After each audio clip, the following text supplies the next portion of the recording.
ఖిలాండకోటి బ్రహ్మాండ నాయకుడు కలియుగ ప్రత్యక్ష దైవం వెంకటేశ్వర స్వామిని నిత్యం లక్షలాది మంది భక్తులు దర్శించుకుంటూ ఉంటారు. శ్రీవారి దర్శనానికి వేసవి సెలవుల్లో వచ్చే సామాన్య భక్తుల కష్టాలు తీరనున్నాయి. శ్రీవారి భక్తులకు సులభంగా మరింత వేగంగా శ్రీవారి సర్వదర్శనం లభించేలా టీటీడీ ప్రణాళికలు సిద్ధం చేస్తోంది.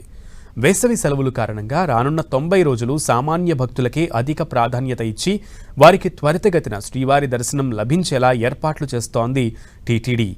మే 1 నుంచి జూలై 15 వరకు వీఐపీ బ్రేక్ దర్శనాలు రద్దు చేయనున్నారు. తిరుపతిలో ఇచ్చే స్లాటెడ్ సర్వదర్శనం టోకెన్లు కూడా రద్దు చేసే ఆలోచనలో టీటీడీ ఉన్నట్లు తెలుస్తోంది. సర్వదర్శనం భక్తులకు ఒకే రకమైన దర్శనం అంటే కేవలం వైకుంఠం క్యూ కాంప్లెక్స్లో వేచి ఉండి దర్శించుకునేలాగా మార్పులు చేసే యోచనలో టీటీడీ ఉంది. వేసవి సెలవుల్లో తిరుమలలో విపరీతమైన భక్తుల తాకిడి ఉంటుందని టీటీడీ అంచనా వేస్తోంది. రోజుకు 1,00,000కు పైగానే భక్తులు తిరుమలకు వచ్చే అవకాశం ఉంది. అయితే శ్రీవారి ఆలయంలో రోజుకు 80 నుండి 90 వేల మంది భక్తులు మాత్రమే శ్రీవారిని దర్శించుకునే సామర్థ్యం ఉంటుంది.